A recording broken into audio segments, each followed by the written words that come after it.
Good morning. I'm Janine Brown Miller, president of JBM HR Consulting Inc. and HRWebSource.com. And I'm Lori Miller, Training and Development SME of Developing Professionals. And we are here today, HR Tuesday Tips with the Millers. And today we're going to be focusing on the performance reviews, the second part, common mistakes, common problems. So take it away, JVM. Okay, so here we go. So I know a lot of people have a lot of excuses as to why they're not going to do them, and I'm going to highlight a few of them and then talk to you a little bit about why you need to get rid of those excuses. So first of all, business owners and supervisors are often very uncomfortable with the process. So it's that simple. They need training and they need direct consulting in order to help them guide them through the process. I know those individuals that I have as clients that have said that. We sit down, we go through it. I actually help them write them so that they really have a script. And so by the time they sit down, they feel very comfortable with the process. Inconsistent administration of the evaluations. It's very important that you set some kind of standards and guidelines as to how you're going to be evaluating your employees so that they all feel, again, that anyone evaluating them is objective and fair in the process. Lack of ability to effectively communicate the issues. Sometimes there's some sticky issues that they're like, I don't know how to say this or whatever. Again, I could guide you through that process, or either of us can do that for you. But on the other hand, you have to get comfortable with it. You've got to say what needs to be said. Not using updated job descriptions. This is a really big problem because remember, that's going to be your first go-to. That's going to be your key management tool. If you were listening to any of our other segments, specifically on job descriptions, I was clear on why we need them. And this is one of the critical reasons why. We need to make sure they're clear, up to date, because failure to communicate expectations make the evaluation process very sticky, if nothing else, very ineffective. Not keeping track of performance all year. You know, there's this thing called recency effect in our business, in our HR world. And a lot of times what happens is we only evaluate maybe once a year, and we use the latest thing to use as the evaluation.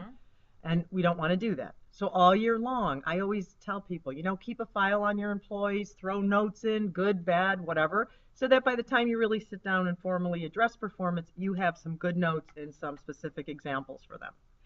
Failure to complete on time. This is a huge problem. There's nothing that makes an employee feel less valued than when you forget or you're late on doing their appraisal. And believe me, that has tremendous impact. Seeing it as busy work. It's not busy work. It's the main reason you exist as any supervisor, any business owner. You're there to really make sure anyone that works for you is doing what they need to be doing and doing it well. Lack of consistency about how they're evaluated. There's this terminology, halo horn effect. What that means very simply is that some people are very lenient with how they view people, so they're always, you know, exceptional or whatever. And then there's those that have the horn effect, which are people that are very difficult evaluators, which I was always criticized for being when I was an executive. But anyway, somewhere we need to come in the middle. So we need to just, again, have the objective facts and details to get through the process effectively. They're not prepared for meetings. You can't just pop in a meeting and say, let's do your evaluation. You need to really be well prepared, and you want your employees to be thinking about it ahead of time as well. And then, of course, finally, personal bias or favoritism. Sometimes people will evaluate people highly because they're like them or they just like being around them. That is not what we're talking about. So again, stay to your job descriptions, stay to your policies, procedures, behavior expectations, and then evaluate accordingly. So what are your some thoughts on that? Training is a big element of this. Absolutely. And just to give some clarity when we talk about performance reviews, we have this performance management process. And with that, we got to make sure that we're aligning employees with what we're expecting them to do on the job. As you mentioned, we have the job descriptions, right? We've got our employee handbook, policies and procedures, and then we have the performance reviews that we do. Annually, we should be sitting down and making sure that we're tracking what we're expecting the employees to do, the skills, the behaviors, and are they achieving their goals. But we also have to regularly have performance reviews with them.